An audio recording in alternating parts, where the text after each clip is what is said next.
دوستو، شاہد ہاشمی پاکستان کے سینئر تجزیہ نگار ہیں۔ جب ان سے سوال پوچھا گیا سلیکشن کمیٹی کے حوالے سے، جیسا کہ آپ کو پتہ ہے، سننے میں آیا ہے، سورسز سے معلوم ہوا ہے، اسد شفیق، علیم ڈار، ان کی چھٹی ہونے جا رہی ہے سلیکشن کمیٹی سے، لیکن عاقب جاوید صاحب کو کوئی اور عہدہ دے کر ان کی جگہ بچائی جائے گی۔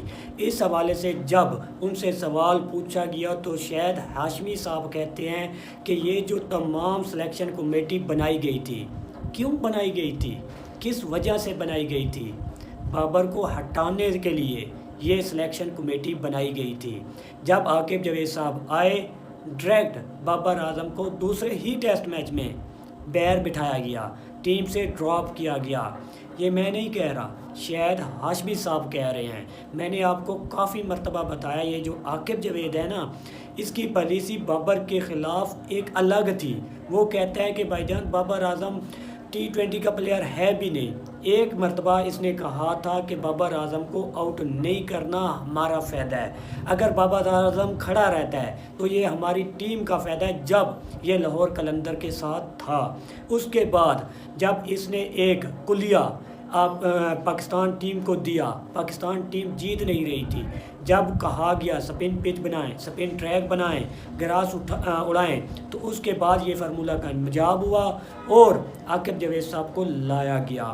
عاقب جاوید کو اس لیے لایا گیا تھا کیونکہ، یہ میں نہیں کہہ رہا، شاہد ہاشمی صاحب کہہ رہے ہیں، بابر اعظم کو سائیڈ پہ کیا جائے۔ بابر اعظم کو ہٹانے کے لیے میں نے آپ کو کئی مرتبہ بتایا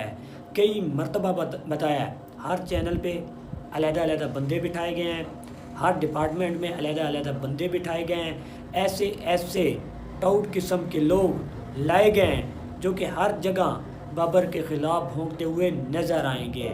یہ شاہد ہاشمی صاحب نے خود کہا ہے، وہ کہتے ہیں کہ یہ جو تمام سیٹ اپ بنا تھا نا، یہ بابر اعظم کو ٹیم سے ڈراپ کرنے کے لیے، ٹیم سے باہر نکالنے کے لیے بنایا گیا تھا۔ اس کا صرف ایک ہی کام تھا، بابر اعظم کو ٹیم سے نکالنا۔ کام پورا ہو چکا ہے، ٹیسٹ میں بابر اعظم کو نکالا گیا، T20 میں نکالا گیا، ODI فارمیٹ کی کرکٹ ہو نہیں رہی، ODI فارمیٹ بہت زیادہ کم ہو چکا ہے، کئی مرتبہ میں آپ کو بتا رہا ہوں۔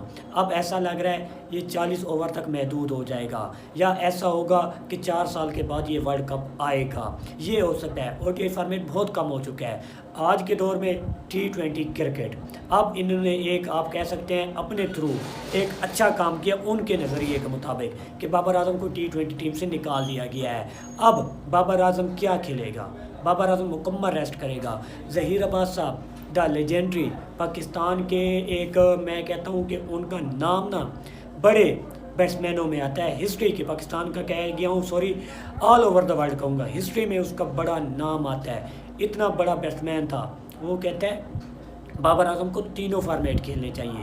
بھائی جان ظہیر عباس کہہ رہا ہے، وہ کہہ رہا ہے کہ ایک فارمیٹ کھیلے گا، دوسرے سے اس کو نکالا جائے گا، یہ اچھا نہیں ہے، یہ ہمارے لیے اچھا نہیں ہے، کیونکہ اس طرح کے بیٹسمین کم ہی آتے ہیں۔ بھائی جان یہ پلاننگ کے تحت ہوا ہے، ہر چیز پلاننگ کے تحت ہوئی ہے، لیکن آپ کو پتہ ہے بھائی جان یہ جو ٹیمیں کھیل رہی ہیں، ہماری جو ٹیم کھیل رہی ہے، بنگلہ دیش کے اگینسٹ الگ نظر آئے، بہترین کھیلے، لیکن کیا بڑی ٹیموں کے اگینسٹ ایسا کھیل سکتے ہیں؟ مین سوال میرا یہ ہے، یہ یاد رکھیے گا۔ باقی آپ ہم سے جڑ رہے ہیں، ہمارے چینل کو سبسکرائب کریں۔ شکریہ، اللہ حافظ۔